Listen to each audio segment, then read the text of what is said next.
Wambea, vita vinazidi kuendelea Wambea, kati ya mfanyabiashara maarufu Wambea na aliyewahi kuwa bosi wake. I am talking about Khalif Cairo versus Clement. Cairo mzee baba. Niaje? Safi mzima? Niko fiti kabisa. Kwanza kabisa bana, pole, vitu vingi vimetokea bana hapa katikati. Hizi ni vitu za kawaida, ukiwa if you're doing big things lazima upatane na vitu kama hizi. Nimekupigia bana kufuatia ile story ya ule alikuwa sijui rafiki yako akisema ulimsema kwa mke wake, sijui karibu ndoa kidogo, vunje ndoa.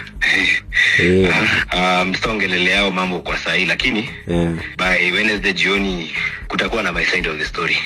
Okay. It's a very long story. Okay. I've outlined every single thing, how we met, how he stole from me, okay, how he's been paying bloggers to try and drag me down, okay, and how he, and what he did to me, okay, at that point. Okay. Kwa sababu alinifanyia vitu vingi vibaya. When he was doing that interview, he was very sure that kazi walikuwa wameanza na bloggers wake walikuwa wamemaliza. Okay. Lakini I've done my own interview. Okay. Itakuwa ina drop sitasema ni channel gani for now. Okay. Okay. But by the end of the week, okay, it will be out. Okay. And I've given my version of the story. Okay. Complete with evidence. Okay. Screenshots, messages. Okay. Picture.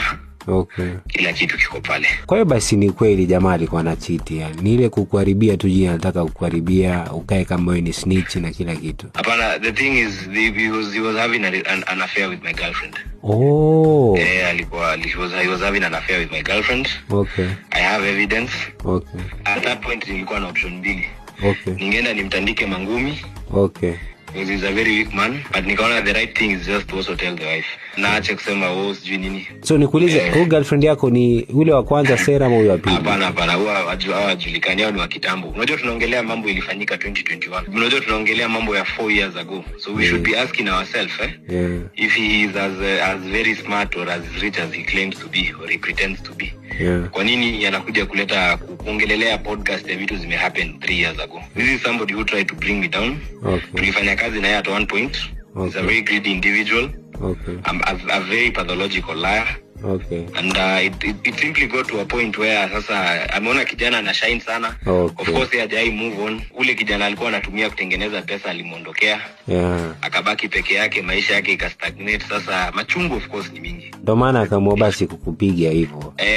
Amejaribu, amefanya vitu vingi, lakini hata yeye kuja kufanya interview sijui kama ilikuwa msumari wa mwisho. Okay. Amejaribu vitu mingi, amewalipa